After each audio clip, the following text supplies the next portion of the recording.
Tiens, on est rendu dans un nouveau chapitre.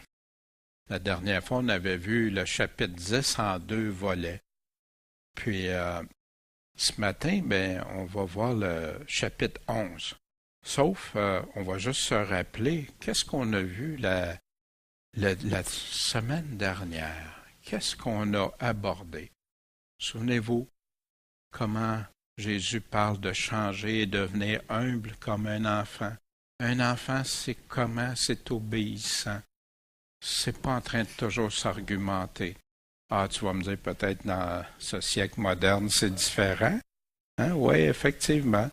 Mais ça vient d'où aussi? Les propres parents, souvent, qui sont rebelles, malheureusement.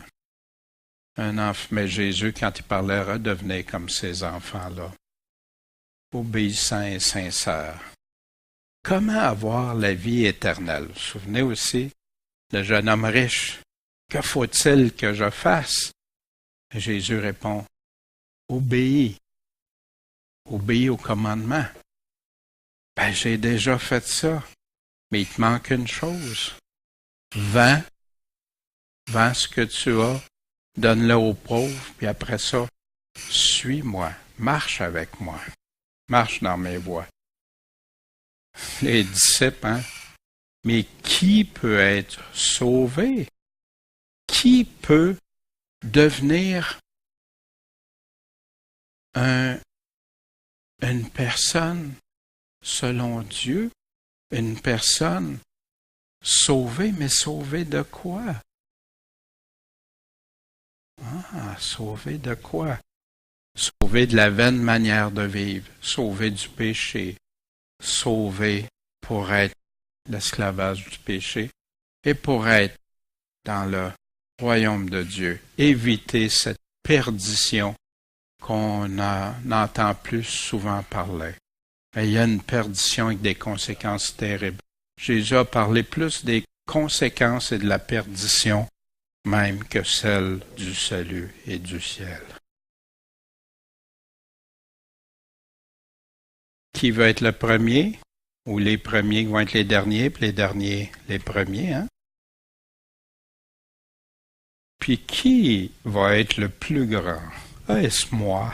Vous voyez, je le présente en caricature, mais c'est ce que les disciples voulaient, hein? Mais Jésus a répondu, c'est pas comme dans le monde. Les grands de ce monde, ils veulent être en position d'autorité, être vus, être entendus, être tout ça. Mais le Seigneur, non. Soyez le plus grand va être celui qui sert les autres, celui qui va aider les autres. Que soit le serviteur de tous. Puis là, il va être le plus grand. Pas sur la terre comme dans le royaume humain, mais comme selon Dieu. Puis qu'est-ce que Jésus a fait? Comment est-il devenu le plus grand? Ou était-il le plus, je devrais dire, était-il le plus grand? Il a marché humblement, comme un enfant envers son père. Il a obéi à tout ce que Dieu lui a demandé, son père. Puis là, il est devenu le serviteur de tous. Wow! Wow! Tout quitter? Ça a été abordé, ça aussi. Pour te suivre, Jésus, pour le céleste, es-tu prêt et prête à tout? Une confiance totale comme un enfant en Jésus. Ou si le terrestre, ou comme la confiance du jeune homme riche, lui était attiré vers quoi? Vers le royaume, mais pas des cieux, le royaume du monde. Et donc, ce matin, on va poursuivre. Vous savez, les chapitres, c'est juste des balises pour nous repérer plus vite et non pas tout ça depuis le premier chapitre, le commencement de l'Évangile. Aller jusqu'à maintenant, on doit toujours regarder ça dans son ensemble, jusqu'au dernier chapitre qu'on va voir bientôt. Qu'est-ce qui est là qu'est-ce que Marc nous raconte? Et comme ils approchaient de Jérusalem, étant près de Bethphagée et de Béthanie, Ça, c'est la jonction. Hein? C'est comme deux territoires qui se limitent, mais au pied du mont des Oliviers, vers le mont des Oliviers. Il a envoyé 2 de ses disciples. Il leur dit, allez-vous-en dans cette bourgade, ce village, qui est vis-à-vis de vous. Puis en y entrant, vous allez trouver un ânon attaché sur lequel jamais un homme ne s'est assis. Détachez-le, puis amenez-le. Ah! Jésus avait l'air à connaître déjà qu'est-ce qu'il en était. Là, il les envoie. Puis là, il rajoute, si quelqu'un vous dit, pourquoi vous faites ça? Imaginez, là, tu t'en vas chercher un ânon qui ne t'appartient même pas, en théorie. Dites que le Seigneur en a besoin. Puis aussitôt, il l'enverra ici. Jésus envoie ses 2 disciples, mais il leur donne des instructions, des précisions, puis il leur donne des outils. Ils s'en allèrent donc, puis ont trouvé l'ânon qui était attaché dehors devant la porte, comme Jésus leur avait dit, entre les 2 chemins. Fait que là, ils l'ont détaché. Mais qu'est-ce qui est arrivé? Et quelques-uns de ceux qui étaient là leur dirent, pourquoi détachez-vous cet ânon? Comme Jésus les avait prévenus. Fait que là, ils ont répondu, comme Jésus avait commandé. Puis là, on les a laissés aller. Répondre comme Jésus avait commandé, avait dit, c'est pas ça que nous autres, on devrait toujours avoir comme réflexe de faire. Fait que là, ils ont amené l'ânon à Jésus, puis ils ont mis leurs vêtements dessus. Puis Jésus monta sur l'ânon.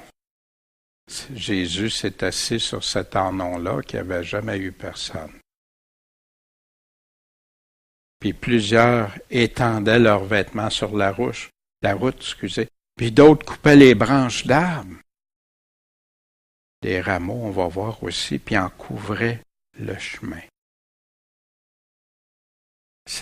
Imaginez ça, là, Jésus qui arrive, un ânon, un petit âne, assis dessus, puis là, les gens le voient, puis ils prennent le vêtement, puis ils étendent ça sur la route pour que les pieds de l'âne passent sur leurs vêtements. Ah. Puis des arbres, ils font un chemin. Et ceux qui marchaient devant, puis ceux qui suivaient criaient, Hosanna, béni soit celui qui vient au nom du Seigneur. Hosanna, béni soit celui qui vient au nom du Seigneur. Pour qu'ils disent ça, c'est parce qu'ils avaient déjà vu Jésus. Ils connaissaient qu'est-ce que Jésus avait fait antérieurement. Puis là, il rajoutait, béni soit le règne de David, notre Père, qui vient au nom du Seigneur. Le règne de David, on va voir ça, de qu'est-ce qu'il voulait dire par là. C'est Jésus. Pourquoi qu'ils disent le règne de David? Puis encore, Hosanna dans les lieux très hauts. Que veut dire ce mot, Hosanna? C'est une prière, un cri à Dieu. Sauve-nous. Sauve, Seigneur. Sauve-nous. Le peuple était en attente de ce fils de David, ce descendant-là, qui était pour venir les délivrer de l'oppression, les délivrer de tout ce qui était contre le peuple d'Israël. Puis il y a des très belles promesses qu'on voit dans l'Ancien Testament. On sait très bien qu'elles ne sont pas encore toutes réalisées. Mais pour eux, ne voyaient pas le Messie souffrant, ne voyaient pas ce qui s'en venait, ils voyaient juste qu'est-ce qui les avait frappés, ce roi des rois qui était pour venir. Mais aussi, je crois que l'Église moderne tombe aussi dans ce piège-là. Ils comprennent les passages, ils voient juste les aspects qu'ils veulent voir ou entendre dans la parole. La même chose s'est produite pour le peuple d'Israël, le peuple de Dieu qui attendait. Qu'est-ce que le règne de David? Ça date de longtemps que c'est promis, ça. Dans 2 Samuel, 7:12, « Quand tes jours seront accomplis et que tu te seras endormi après tes pères. » Il parle à David. Après que tu te sois endormi avec tes pères, meurs, puis tu vas dormir avec tes pères, je susciterai après toi ton fils qui sera sorti de tes entrailles. Ah, Salomon. Oups, on va continuer. Et j'affermirai son règne. Ce sera lui qui va bâtir une maison à mon nom et j'affermirai le trône de son règne à jamais. Il y en a qui ont pensé que c'était Salomon. C'est pas ça qu'il dit. Je susciterai après toi, après ta mort, après que tu te sois endormi. Tes fils, Salomon était déjà là. Qui sera sorti de tes entrailles, ça va provenir de ta descendance, David. Mais comment ça peut sortir de mes entrailles après que je sois mort? Oh! OK. Et dans ce temps-là, beaucoup, les pères, tu vas voir souvent ça, les pères pouvaient être l'arrière-arrière-grand-père, mais ils l'appelaient père quand même. Tes entrailles, ta descendance. Et j'affermirai son règne. Ce sera lui qui va bâtir une maison à mon nom, et j'affermirai le trône de son règne à jamais. Quelqu'un qui va essayer d'interpréter ça avec Salomon, là, ça marche, mais pas du tout. Parce que Salomon, son règne est-il terminé? Est-ce que c'est Salomon qui est né après que David soit mort? Est-ce que son trône est affermi pour jamais, pour toujours? Voyez-vous? Le règne de David. Fait qu'il avait saisi que c'était le descendant du règne de David. On a-tu la confirmation que c'était vraiment lui dans Luc 1, verset 31. Et voici, il est en train de parler à Marie, tu concevras dans ton ventre et tu enfanteras un fils et tu appelleras son nom Jésus. Et il va être grand. Il sera appelé le Fils du Souverain. Et le Seigneur Dieu lui donnera quoi? Le trône de David, son père. Et il régnera sur la maison de Jacob. Pour combien de temps? Éternellement. Et il n'y aura pas de fin à son règne. Voyez-vous le règne de David, l'importance, tout ce que ça représente. Des promesses, puis c'est rempli dans l'Ancien Testament qui parle du règne de David qui s'en vient, après la mort de David. Le règne de David dans le futur, à venir. Dans Osée 3:4, car les enfants d'Israël demeureront plusieurs jours sans roi, sans gouverneur, sans sacrifice qui se faisait dans le temple, et sans statue, sans éphod, sans téraphim. Que ça, les téraphim, pas d'idole, pas rien. Mais après cela, les enfants d'Israël vont se repentir et rechercheront l'Éternel leur Dieu et David leur roi. Ils révéreront l'Éternel et sa bonté quand? Au dernier jour. Et Israël, on connaît l'histoire d'Israël, après leur rejet du Seigneur, le temple qui a été détruit en l'an 70, qui n'ont plus de sacrifice, plus de chef. Ah oui, aujourd'hui, ils ont un ministre, un premier ministre, et tout ça. mais sans roi, sans gouverneur, sans sacrifice, sans statut, sans éphod, sans téraphim. Mais après, ils vont se repentir. Ailleurs, dans Zacharie, dans plusieurs passages, ils vont se tourner vers celui qui ont percé les mains, Zacharie aussi, vers celui, à la fin, quand ils vont reconnaître, quand il va poser ses pieds sur la montagne, il en parle aussi. Ils vont se repentir et rechercher l'Éternel. Jésus, verset 11, Marc 11, c'est de cette façon que Jésus est rentré à Jérusalem et dans le temple, sur un ânon. Et ayant tout considéré, et comme il était déjà rendu tard, il s'est en allé à Béthanie avec les 12 apôtres ou disciples. Matthieu dit, dans le même événement, « Or, tout ceci arriva afin que ces paroles du prophète soient accomplies. » Une prophétie encore réalisée, qui était écrite. Dites à la fille de Sion, voici ton roi qui vient à toi, de bonne heure est monté sur un âne, sur le poulain de celle qui porte le joug. Zacharie 9:9 dit, ça venait de là, c'est du prophète Zacharie qui parlait. Réjouis-toi avec transport, fille de Sion. Jette des cris de joie, fille de Jérusalem. Voici ton roi vient à toi. Il est juste et vainqueur, humble et monté sur un âne. Là, s'il aurait dit juste un âne, mais il précise sur le poulain de Nanès. Il précise. Le poulain, c'est un âne, hein? Mais un âne, c'est pas nécessairement un poulain. Comprenez? Les gens font ça souvent avec l'interprétation de la parole de Dieu.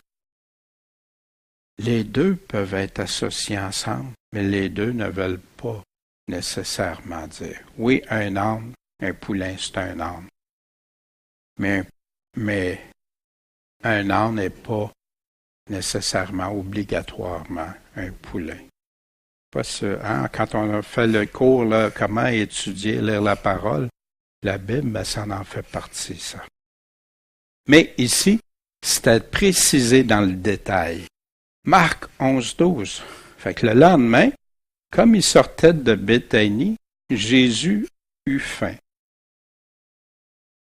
Et voyant de loin un figuier qui avait des feuilles, il est allé voir s'il trouverait quelque chose à manger, bien sûr. Et s'étant approché, il a trouvé que des feuilles. Parce que c'était pas la saison des figues. Est-ce que Jésus n'aurait pas su ça, que c'était pas la saison des figues? Et qu'il avait 33 ans à cette époque-là, qu'il connaissait, puis étant fils de Dieu, combien plus? Alors Jésus prend la parole et dit que jamais personne ne mange de ton fruit. Ses disciples l'ont entendu dire ça. Ouais. Des feuilles. Pas juste des feuilles dans ce figuier-là. Au lieu de trouver des beaux et bons fruits à manger, il n'y en a pas question. Jésus condamne cet arbre-là. On va le revoir tantôt. Pourquoi il a fait ça? Ensuite, ils sont venus à Jérusalem. Puis Jésus était entré dans le temple, hein, ça c'est le lendemain. Il s'est mis à chasser ceux qui vendaient et qui achetaient dans le temple. Il a renversé les tables des changeurs et les sièges de ceux qui vendaient des pigeons. Jésus doux, d'amour, qu'on nous représente. Puis oui, Jésus est un Dieu d'amour. Mais l'amour aussi fait qu'il aimait son Père de tout son cœur, toute son âme, toute sa pensée, puis il plaçait Dieu en premier.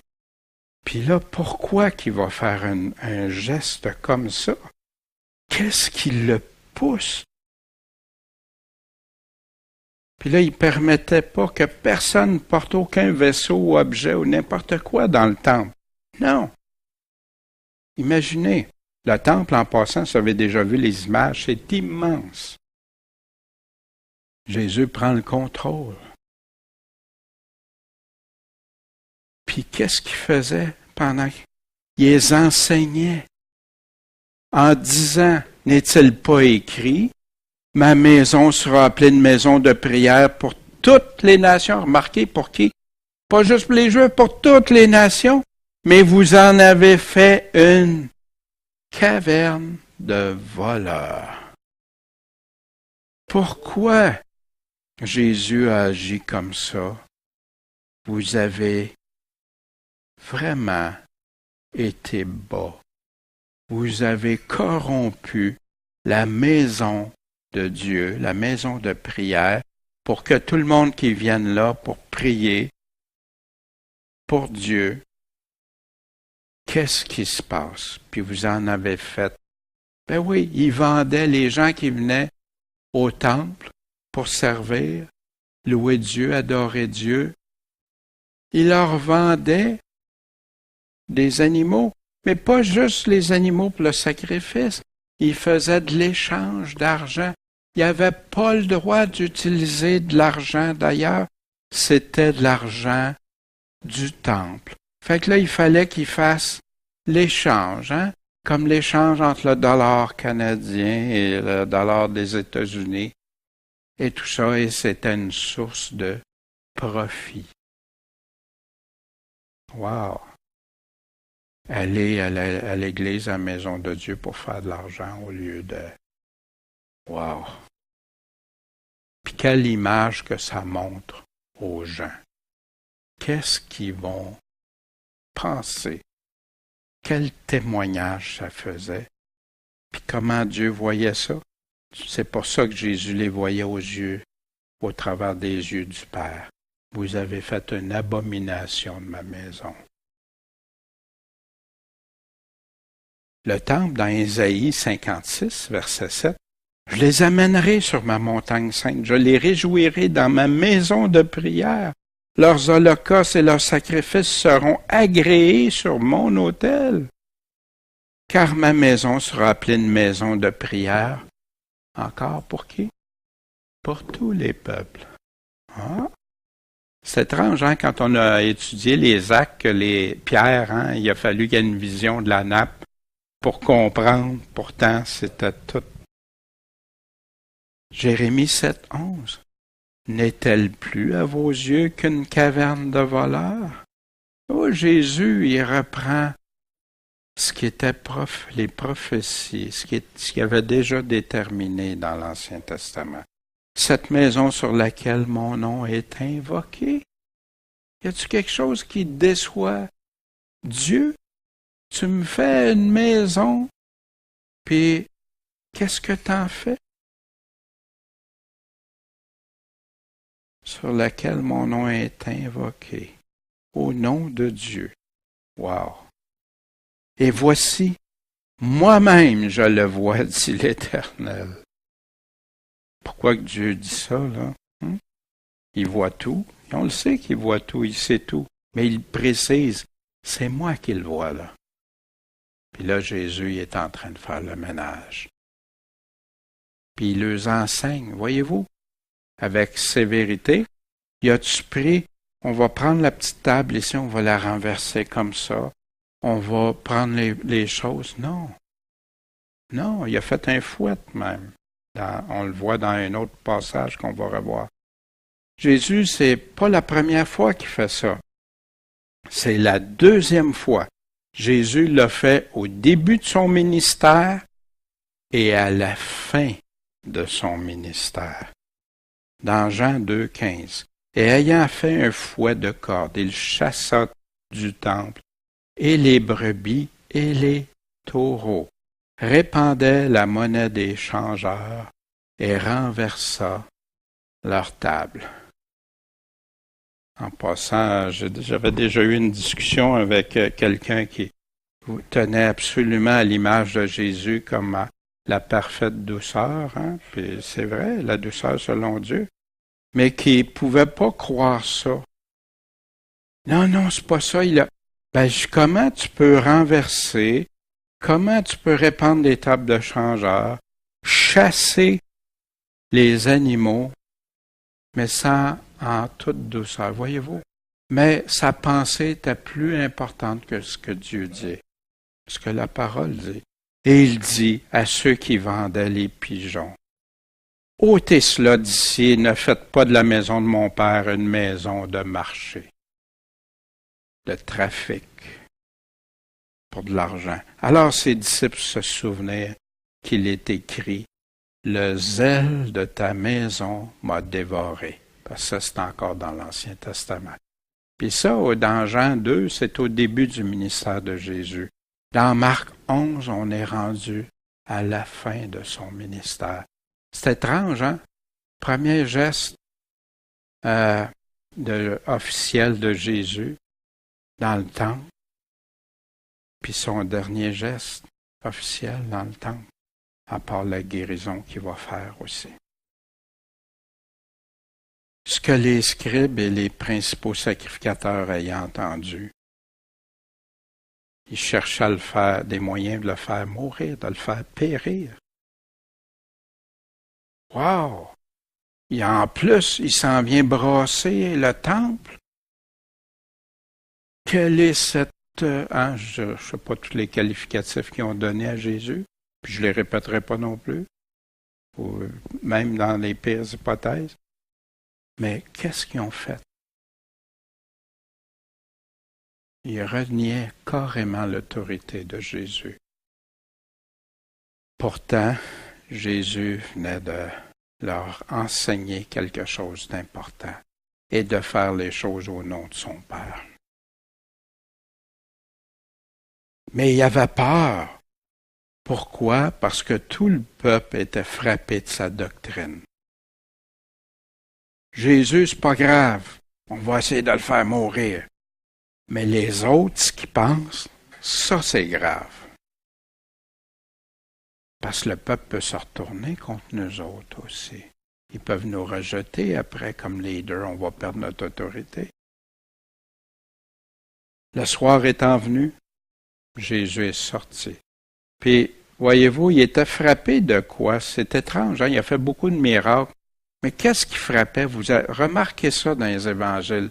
Ce qui frappait les gens, c'était sa doctrine, ses enseignements, ce qu'il disait. Oui, ses miracles attiraient, puis faisaient beaucoup. Puis oui, des louanges à Dieu et tout ça. Oui, puis encore, Dieu fait des miracles dans des vies. Pas nécessairement comme ça nous est présenté parfois. Et au verset 20, « Et le matin, comme il passait, ses disciples virent quoi? Le figuier séché jusqu'aux racines. » Il était ouvert, là. Matthieu nous dit qu'immédiatement après, c'est arrivé, mais je ne sais pas, là, quand Jésus l'a dit, si eux autres l'avaient vu tout de suite ou s'ils l'ont vu le lendemain. Mais en tout cas, il y a une chose ici. Là, il constate que, hey, il est séché jusqu'aux racines. Fait que là, Pierre s'étant souvenu ce qui s'était passé, lui dit, « Maître, voilà le figuier que tu as maudit, puis qui est séché. » Maudit, OK? Malédiction, maudit. Qu'est-ce qu'il avait dit, Jésus? Que plus personne mange de ton fruit. Figuier séché. À quoi ça sert? Un arbre séché qui ne produira plus jamais de fruits. Jésus parle souvent des arbres. Revient avec cet exemple-là, que Tout le monde pouvait comprendre, même les enfants qui écoutaient. Aujourd'hui, c'est devenu trop complexe, ça prend de la théologie pour comprendre ça. C'est triste, hein? Puis la théologie va souvent aller à l'encontre de ce que Jésus a dit même. Matthieu 3,10. Et la cognée est déjà mise à la racine des arbres. Donc, Jésus répète aussi, tout arbre qui ne porte pas de bon fruit est coupé et jeté au feu. Ça, c'est 4 chapitres plus loin. 5 chapitres plus loin, Jésus se resserre encore. Vous dites que l'arbre, je ne les ai pas tout pris, là, mais vous dites que l'arbre est bon et son fruit est bon. Vous dites que l'arbre est mauvais et son fruit est mauvais. Pourquoi? Car on connaît. Ça, c'est un des mots que Jésus, celui qui ne me connaît pas, Seigneur, Seigneur, je ne vous connais pas. Car on connaît l'arbre. Comment? Par le fruit qu'il va porter. Tout arbre, ben oui, ça inclut le figuier. Luc 13,6, et il dit aussi cette similitude, cet exemple, cette parabole. Un homme qui avait un figuier planté dans sa vigne, et il vint pour y chercher du fruit, puis il n'en trouvait pas. Un autre exemple que Jésus. Puis il dit au vigneron, celui qui s'occupait de la vigne, qui a des arbres, des fruits, figuiers, voici, il y a déjà 3 ans que je viens chercher du fruit à ce figuier, puis j'en trouve pas. Coupe-le. Pourquoi qu'il occupe la terre inutilement?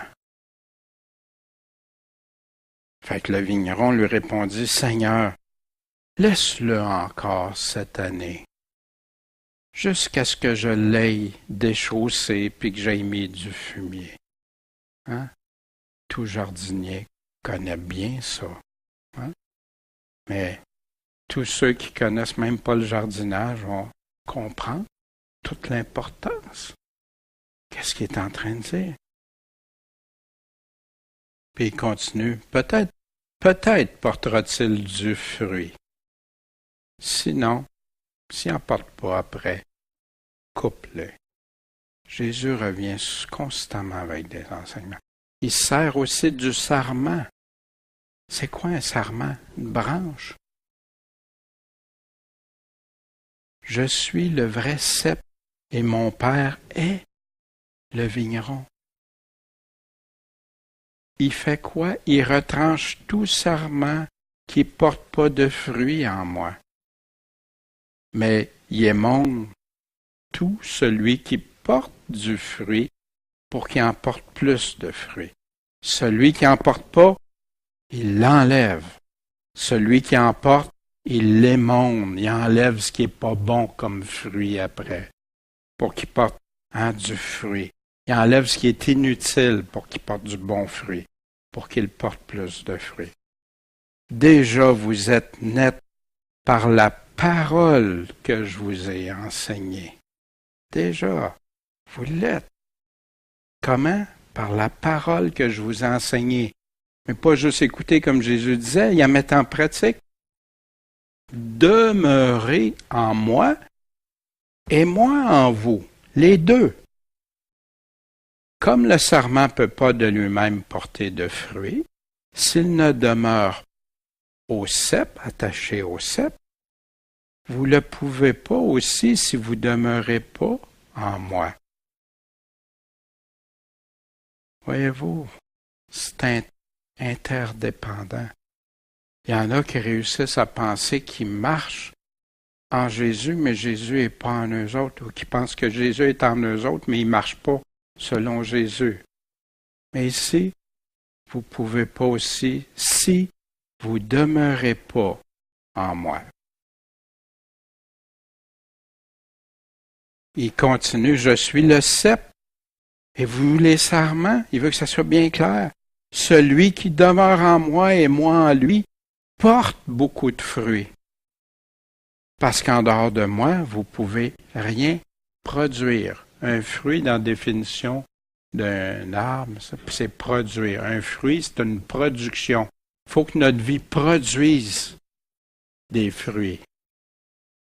Si quelqu'un ne demeure pas en moi, si on ne demeure pas en lui, qu'est-ce que Jésus dit?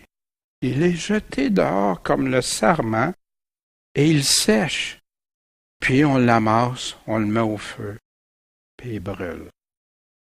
Wow! Comment placez-vous là? Enlevez tout enseignement reçu, toute chose, puis écoutez ce que Jésus est en train de dire. Il y en a qui contredisent Jésus facilement. Puis là, Jésus continue. En passant, à qui parle Jésus? C'est aux chrétiens. Il est en train de parler aux disciples, puis il dit, c'est quoi les règles du jeu? Si vous demeurez en moi et que mes paroles, mes paroles demeurent en vous, demandez ce que vous voudrez, puis ça va être fait. En ceci, mon Père est glorifié, que vous portiez beaucoup de fruits. Comment tu veux glorifier le Père? Je peux le glorifier de ma bouche, mais si je le glorifie de ma bouche, mais pas de fruits dans ma vie, qu'est-ce que Jésus en dit? Voyez-vous, c'est important. Ce n'est plus, c'est présenté, moi, on m'a enseigné ça avec d'autres enseignements qui venaient contredire ce que Jésus est en train de dire. Alors, puis là, vous allez être mes disciples. C'est quoi?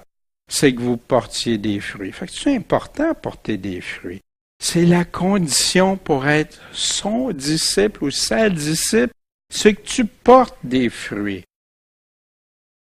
Demeurez dans mes paroles, vous gardez mes paroles. Comme le Père m'a aimé, ainsi je vous ai aimé. Demeurez dans mon amour. Ah, OK. C'est comme le Père, demeurer dans mon amour. Mais comment, Seigneur, je peux demeurer dans ton amour? Voyez-vous, quand il dit aussi, tu as abandonné ton premier amour. Comment demeurer dans son amour puis porter du fruit?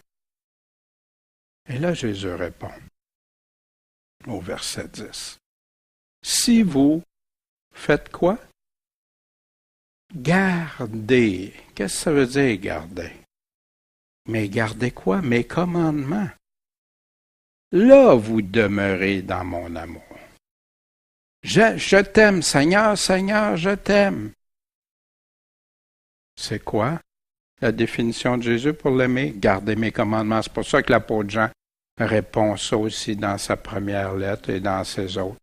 Si vous gardez ses commandements, celui qui ne garde pas ses commandements est un menteur.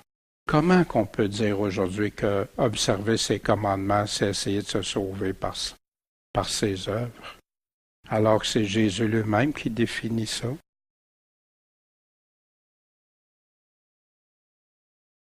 Comme j'ai gardé les commandements de mon Père, comment Jésus a gardé les commandements de son Père?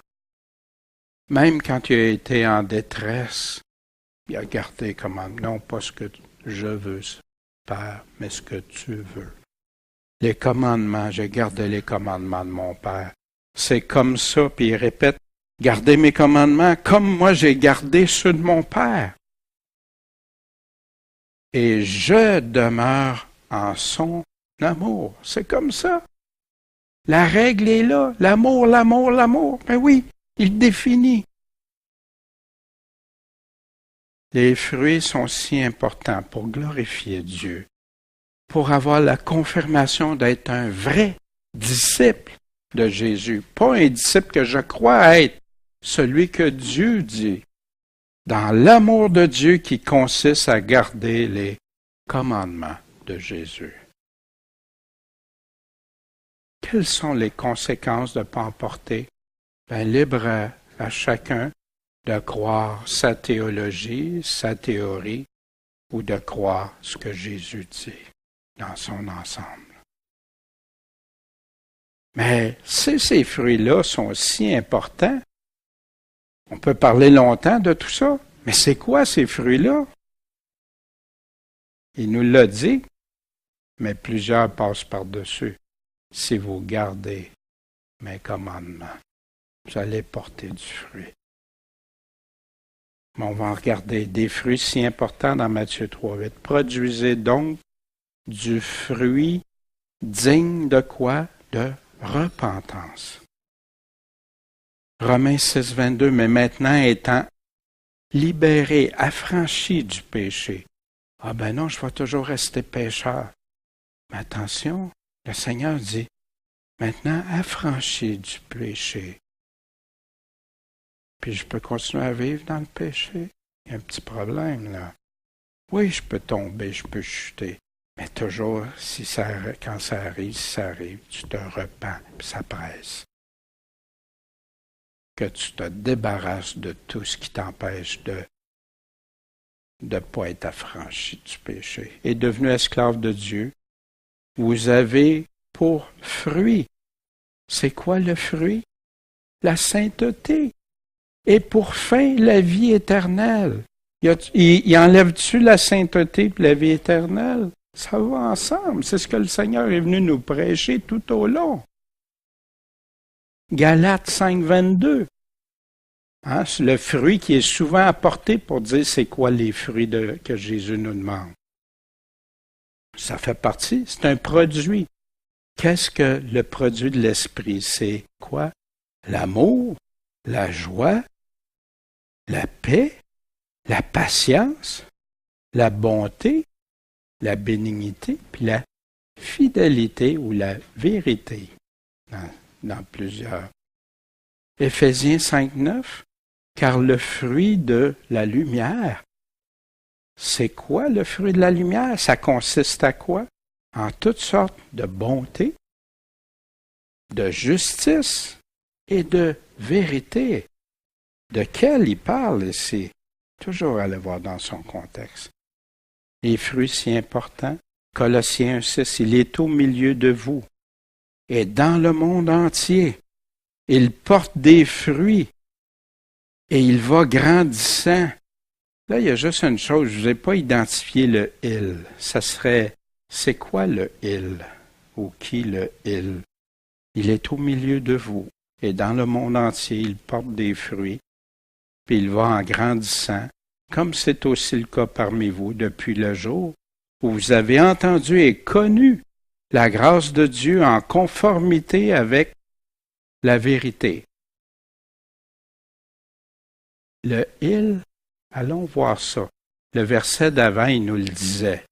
Le « il », c'est la parole de la vérité, c'est-à-dire par l'Évangile. C'est de l'Évangile qu'il est en train de parler. En conformité avec la vérité, il est au milieu de vous. L'Évangile dans le monde entier. Il porte des fruits, cet Évangile-là. Il va en grandissant. Hein? Comme Jésus nous a donné souvent des paraboles, ça va en grandissant. En passant, c'est pas nécessairement, les gens voient ça tout petit, puis à la fin du monde, regardez tout le nombre que ça a accumulé au travers des siècles. De 120 personnes à des millions de chrétiens au travers des siècles. Au niveau géographique aussi, le royaume s'est étendu partout. La parole de vérité. Fait qu'il porte des fruits, l'Évangile. Il continue pour marcher d'une manière, quelques versets plus loin, pour marcher d'une manière digne du Seigneur et lui être partiellement agréable, entièrement agréable, portant quoi? Des fruits. Puis comment qu'il dit de porter des fruits en toutes sortes de bonnes œuvres? Ah non, les œuvres, c'est hérétique. T'essayes de te sauver par les œuvres. Non, non, c'est Paul lui-même. Par les bonnes œuvres et croissant par la connaissance de Dieu. T'es pas sauvé par les œuvres. C'est vrai, on n'est pas sauvé par les œuvres. On est sauvé par le moyen de la foi, par la grâce. La foi inclut que quand tu es transformé par l'Évangile qui va grandissant, cette parole de vérité, tu vas porter des fruits que Dieu a créés d'avance pour nous autres. La foi vivante ou une foi morte. Dites-moi à quoi peut servir une foi morte. Jacques nous en parle pourtant. Il y a eu un grand conflit au sujet de ça. Oui, des gens qui étaient sous l'emprise ont voulu se dégager de toute responsabilité, puis juste la grâce, mais juste la grâce de Dieu dit qu'on doit marcher. Je ne peux pas contredire ce que Jésus dit pour justifier que je suis sous sa grâce. Je suis sous sa grâce, mais je le suis aussi. Je vais l'aimer. C'est quoi l'aimer? C'est suivre ce qu'il me demande. Voyez-vous? Et je sais que pour plusieurs, c'est de l'hérésie parce qu'ils veulent juste la grâce seulement. Mais il y a un problème, parce que si je dis seulement la grâce, Jésus n'a pas parlé seulement de la grâce. Il a parlé de plein d'autres choses aussi. Puis oui, c'est là, sous la grâce de Dieu, sans sa grâce, sans sa miséricorde qu'il nous offre, impossible de connaître Dieu, d'être sauvé, puis d'être son disciple, son enfant. Mais qu'est-ce qu'il nous donne comme condition pour être son enfant? D'obéir, de suivre ses commandements. Voyez-vous? C'est un tout, c'est ensemble. Ça ne se contredit pas, ça s'harmonise tout. Mais si je dis que je veux juste la grâce puis je ne veux pas obéir, je suis son disciple même si je n'obéis pas, je suis en train de faire Jésus. Qu'est-ce que je fais des paroles de Jésus? Wow! Wow, les gens ne réalisent pas ce qu'ils disent. Excusez-moi, mais je vois tellement de dangers, de pièges pour le chrétien. Puis quand on étudie l'histoire, puis quand vous allez voir ce que les premiers de l'Église ont écrit, qu'on a encore leurs écrits, aucun dit que c'est juste ça. Non, c'est un tout. Ça va toujours ensemble. Et Jésus répondant, après l'histoire du figuier, puis que Pierre ait constaté, qu'est-ce qui s'est passé avec le figuier? Il avait entendu Jésus. Puis là, Jésus va se servir de cet exemple-là. L'arbre coupé, l'arbre qui ne porte pas de fruits, Jésus les avait déjà parlé de ça. Jésus les avait exposés à ceux qui ne portent pas de fruits, puis ceux qui portent du fruit. Là, Jésus va se servir de cet exemple-là, puis il va aller plus loin. Et il répond, il leur dit, ayez foi en Dieu. Ayez confiance en Dieu. Car je vous dis en vérité que quiconque, intéressant, pas juste certains privilégiés, comme parfois des faiseurs de miracles ou tout ça, c'est juste eux autres qui... Non, regardez, car quiconque dira à cette montagne, ôte-toi de là, puis jette-toi dans la mer. Wow! Là, c'est toute une image forte que Jésus prend. En passant, jamais Jésus l'a fait, lui, ça, de prendre une montagne, la jeter dans la mer, parce qu'il savait bien que c'était inutile. Ce qu'il est en train de faire, par exemple, il est en train de se servir de cet exemple-là pour montrer, illustrer la confiance en Dieu. Ôte-toi de là, jette-toi dans la mer et qui ne doutera pas dans son cœur. Ça vous est déjà arrivé de prier, puis on demande quelque chose au Seigneur, puis en partant, on doute qu'il va répondre. C'est pas nécessairement qu'on soit soumis à Dieu. Père, que ce soit selon ta volonté, c'est correct.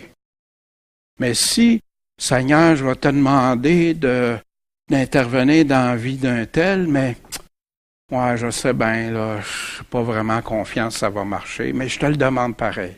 Oui, c'est ça que Jésus est en train d'aborder ici. Qui ne doute pas dans son cœur, mais qui va croire ce qu'il dit arrivera. Puis ce qu'il dit lui sera, si tu crois fermement, tu as cette confiance-là, ça va être accordé. Le mot est important. Accordé. C'est que c'est pas toi.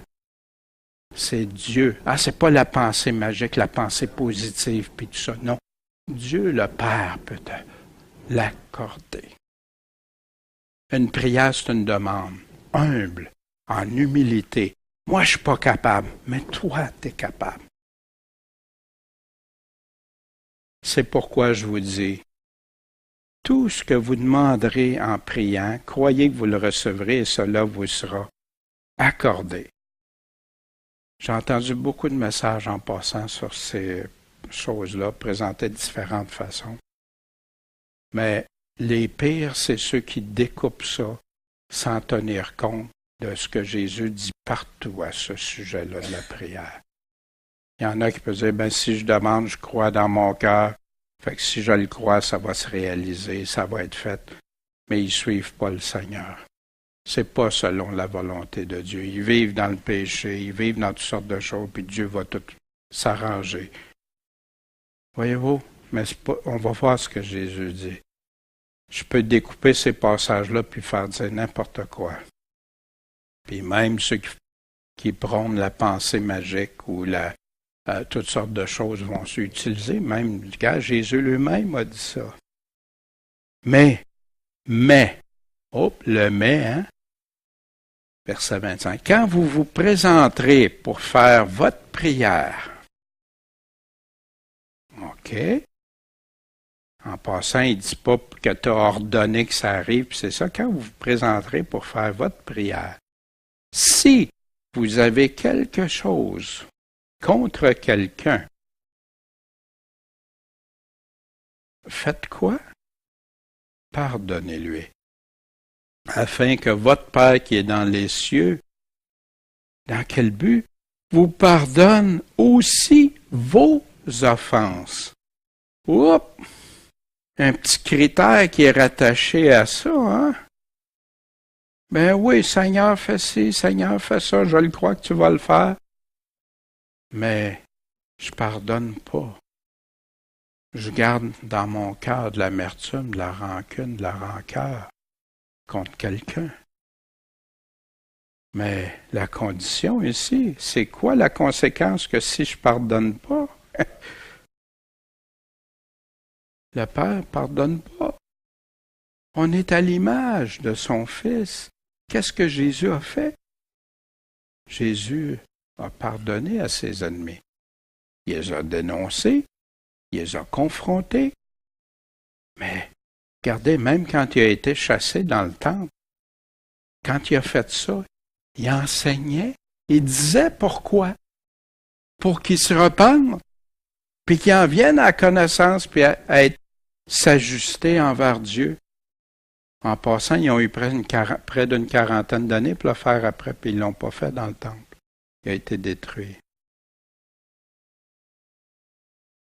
Puis, là, pour être sûr, hein, parce que là, j'ai dit c'est quoi les conséquences, mais pour être bien sûr, que si vous ne pardonnez pas, votre Père qui est dans les cieux, qu'est-ce qu'il va faire? Oh, Daniel, t'es correct. Regarde pour toi, là. Vu que c'est toi, je vais te pardonner pareil, même si tu pardonnes pas à un tel, à lui. Non. Daniel, il pardonnera pas non plus tes offenses. Voyez-vous? C'est important. Comment quelqu'un pourrait prétendre avoir accès au royaume éternel, à la vie éternelle, s'il n'obtient pas, quoi? Le pardon de qui? De Dieu. Comment je peux enseigner à des gens qu'après une prière, ils sont sauvés, puis qu'ils sont pleins de colère, pleins de rancune contre des autres? Puis là, vous avez votre ticket pour le ciel. Voyez-vous? Pourtant, Jésus est clair. À qui il dit ça?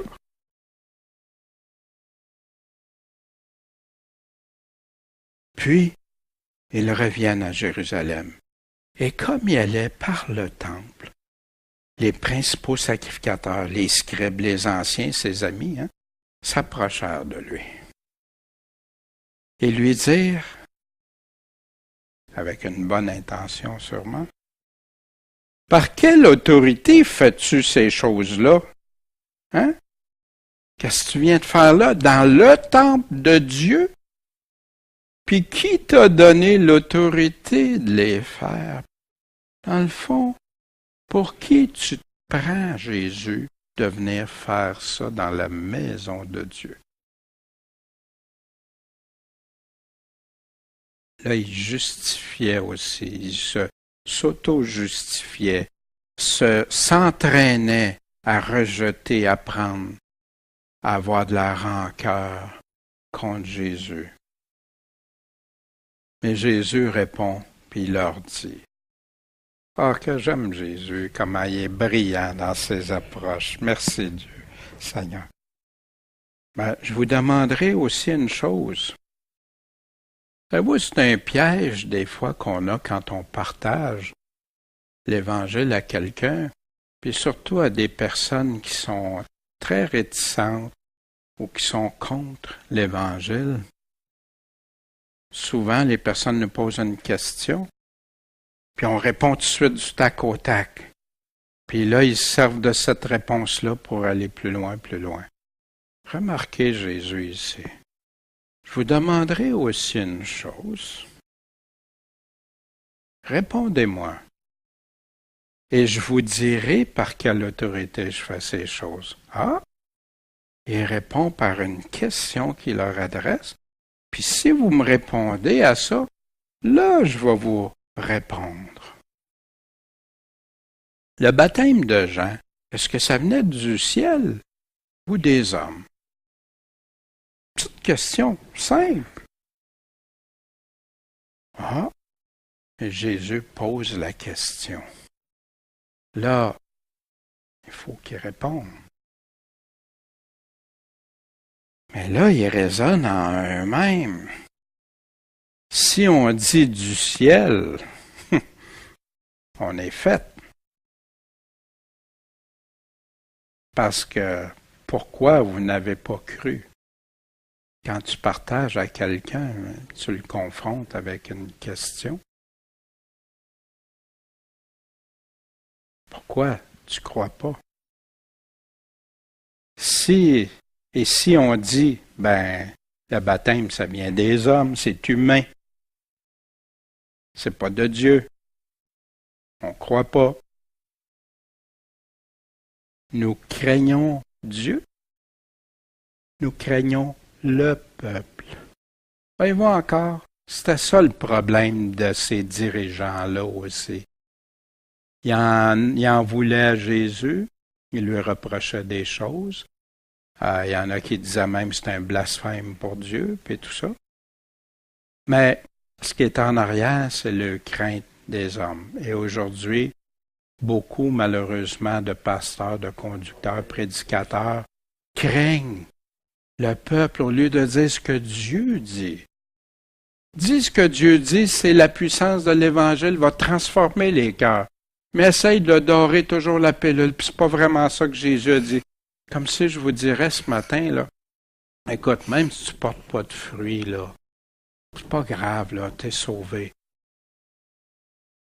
J'aurais un sérieux problème de conscience avec Jésus. En passant, on va regarder ça pour les fruits, vous allez voir. Les fruits, ça se porte, ça s'étudie. Dieu nous montre ce que c'est, puis il nous le précise dans la parole.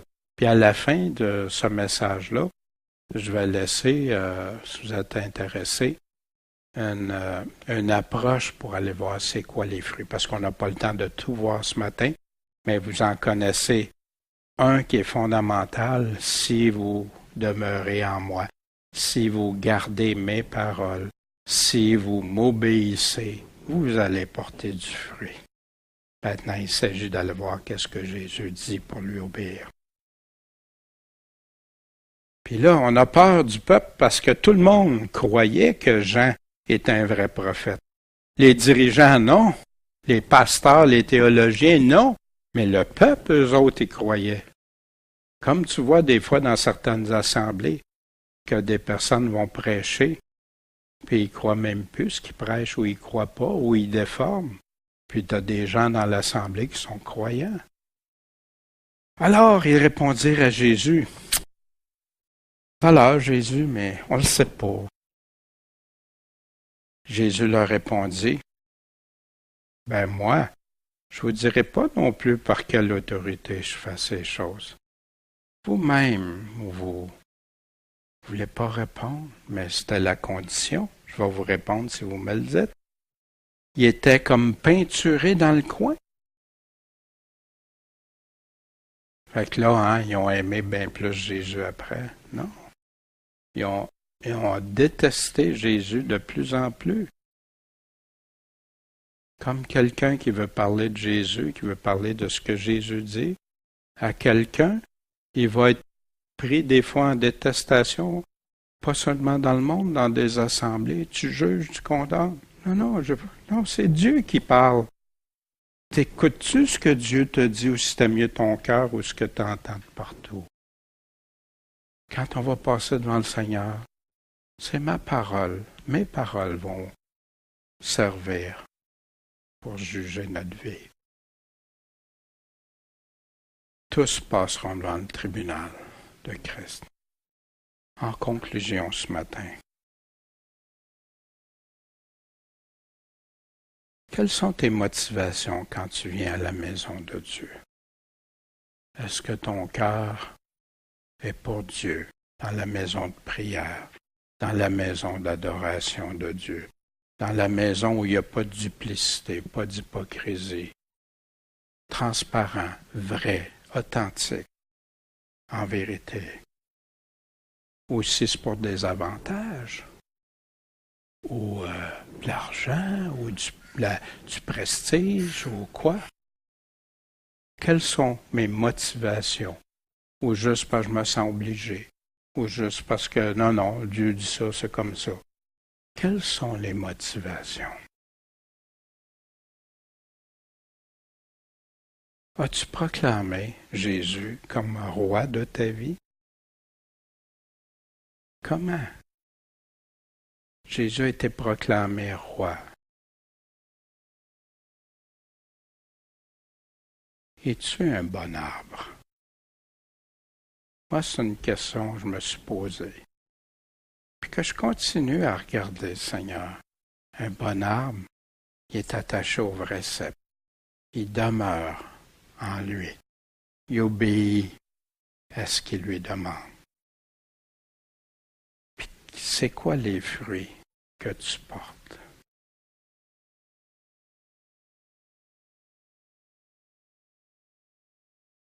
Crois-tu, quand tu demandes à Dieu, le crois-tu?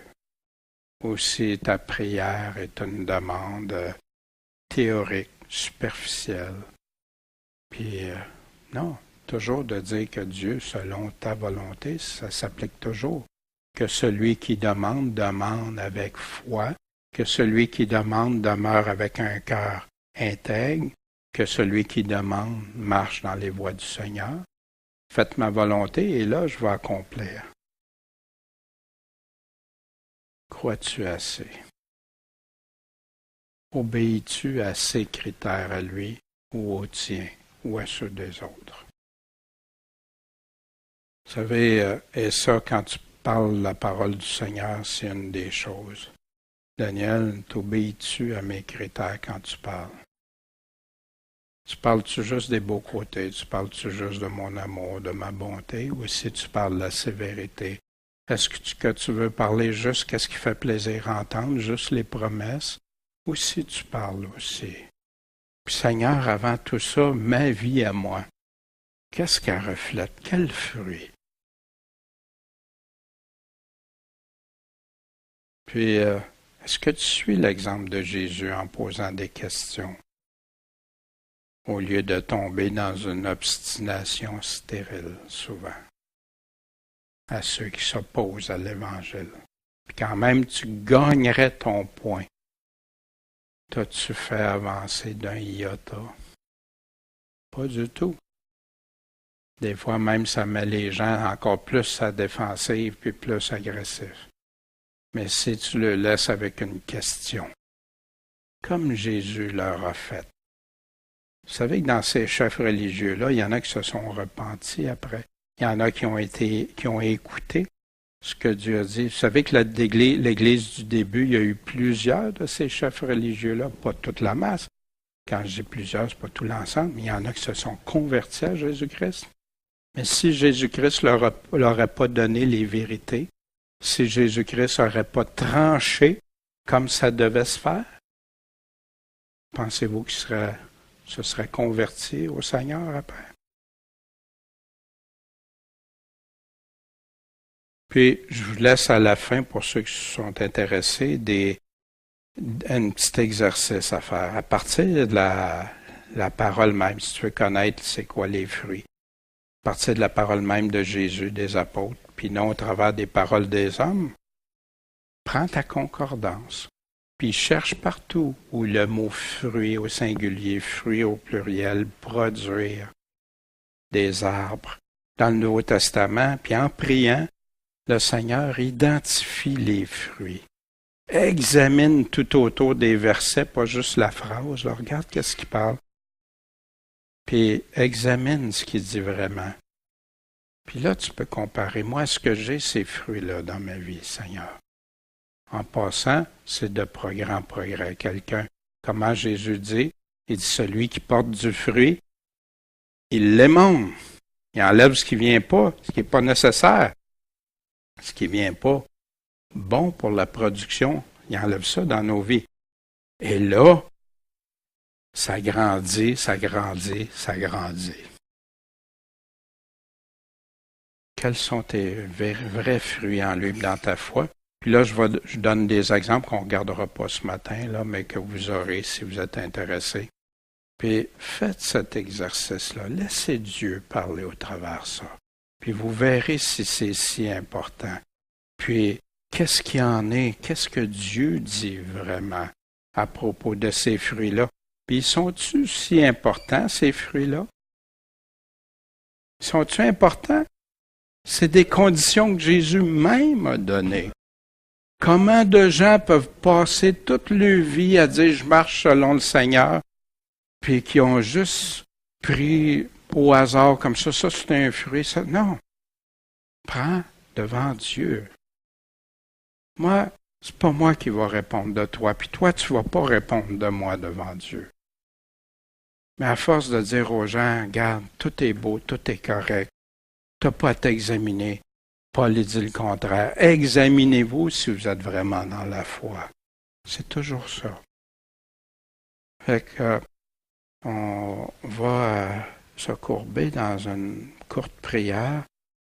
Après ça, on va prendre le pain et le vin, le repas du Seigneur, et terminer par notre chant. Bon Père Céleste, ce matin, on a vu tes paroles tranchantes, Seigneur, mais qui sont là pas pour nous indisposer, pas pour nous rendre de façon aléatoire, mais au contraire, pour nous affermir en toi. De ce que tu nous dis, ce que tu nous demandes, c'est toi qu'on veut obéir. Pas être superficiel, faire semblant ou tout, mais d'être vraiment pour toi, en toi, puis avec toi, Seigneur. Porter du fruit qu'on ne serait jamais capable de porter sans être en toi et sans t'obéir, Seigneur. Seigneur, l'obéissance est primordiale selon tes propres paroles. Et je te prie pour nos frères, nos sœurs qui ont entendu que c'était une option au secondaire ou juste pour des récompenses, alors que toi tu dis très bien, Seigneur, que c'est des conditions pour être ton disciple. Seigneur, guide dans tout ça. Touche les cœurs de ceux qui vont écouter, entendre. Et je sais, Seigneur, que c'est très radical souvent à ce qu'ils ont entendu. Mais je sais que je veux rester dans tes paroles, Seigneur. Et c'est toi qui as raison, pas moi. En ton saint nom, Jésus. Amen.